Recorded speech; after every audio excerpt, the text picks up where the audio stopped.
उत्तर महाराष्ट्रातील mini civil hospital म्हणून ओळखल्या जाणाऱ्या हिंदू हृदय सम्राट बाळासाहेब ठाकरे बिटको रुग्णालयाला अत्याधुनिक सुविधा उपलब्ध करून देण्यासाठी प्रशासनासह उद्योग क्षेत्र आणि नागरिकांनीही सहकार्य करावं असं प्रतिपादन आमदार राहुल ढिकले यांनी केलं आहे. करन्सी नोट प्रेस आणि HDFC बँकेच्या सामाजिक दायित्व CSR निधीमधून उभारण्यात आलेल्या अत्याधुनिक रक्तपेढी आणि नवजात शिशु कक्षाच्या उद्घाटनाप्रसंगी ते बोलत होते. महापौर हिमागौरी आडके यांच्या अध्यक्षतेखाली झालेल्या कार्यक्रमासाठी प्रभाग सभापती रमेश धोंगडे, शिवसेना गटनेते अजय बोरस्ते, गटनेते केशव पोरजे, CSR बॉक्सच्या मानसी दिवंगत, HDFC बँकेचे अधिकारी सचिन भास्कर आणि अमोल विस्पुते यांच्यासह लोकप्रतिनिधी, वैद्यकीय अधिकारी आणि नागरिक उपस्थित होते. कार्यक्रमाच्या प्रारंभी सहवैद्यकीय आरोग्य अधिकारी डॉक्टर जितेंद्र धनेश्वर यांनी प्रास्ताविक केलं.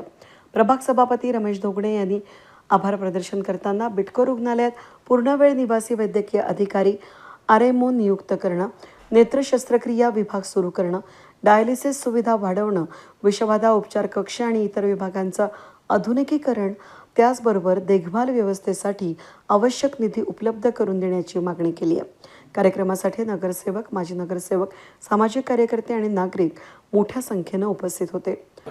आज सन्माननीय मुख्यमंत्री देवेंद्रजी फडणवीस यांचा वाढदिवस परवा आहे 22 तारखेला.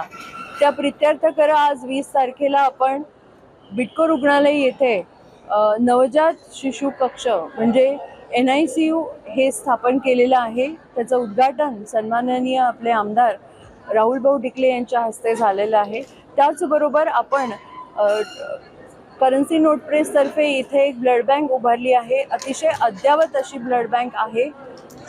त्यामध्ये ब्लड सॅम्पलिंग, त्याच्यानंतर ब्लड कॉम्पोनंट प्रिझर्वेशन, ब्लड ट्रान्सफ्युजनसाठी लागणारे सगळे इक्विपमेंट्स, ह्या सगळ्या गोष्टी म्हणजे स्टेरिलायझेशनच्या सगळ्या मानांकनाला आणि सांगायला आनंद वाटतो की महाराष्ट्रात आणि बऱ्याच ठिकाणी इतर ब्लड बँकांमध्ये ही सुविधा कुठेही उपलब्ध नाही आहे. ती आज आपल्या हिंदू हृदय सम्राट बाळासाहेब ठाकरे म्हणजे बिटको रुग्णालयात उपलब्ध झालेली आहे. याचा खूप मोठा आनंद आम्ही व्यक्त करत आहोत.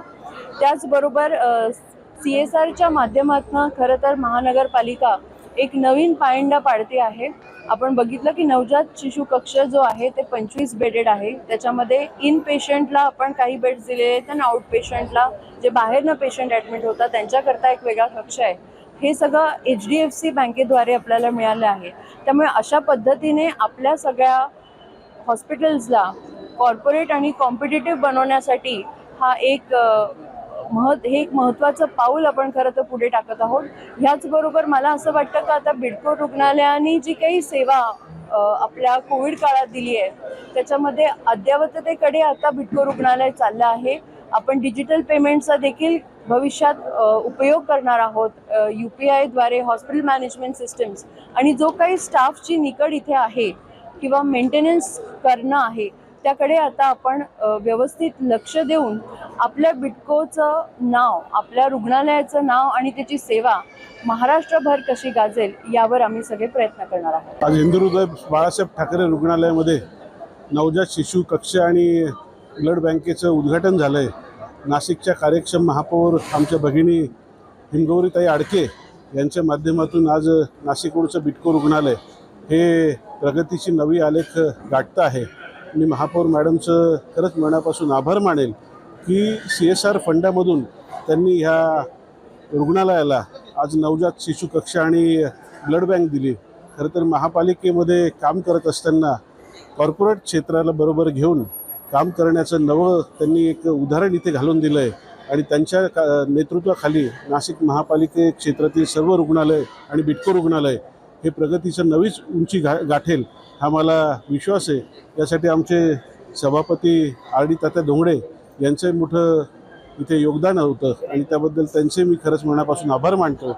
आणि बिटको रुग्णालयात जे नवीन कक्ष स्थापन झाले त्या कक्षाचा आमचे नाशिक रोड उत्तरवासीय नक्कीच लाभ घेतील आणि त्यांना चांगली सेवा मिळेल ही अपेक्षा व्यक्त करतो. धन्यवाद. वेद न्यूजसाठी प्रतिनिधी अनिल गुंजाळ यांच्यासह मी मनाली गर्गे, नाशिक.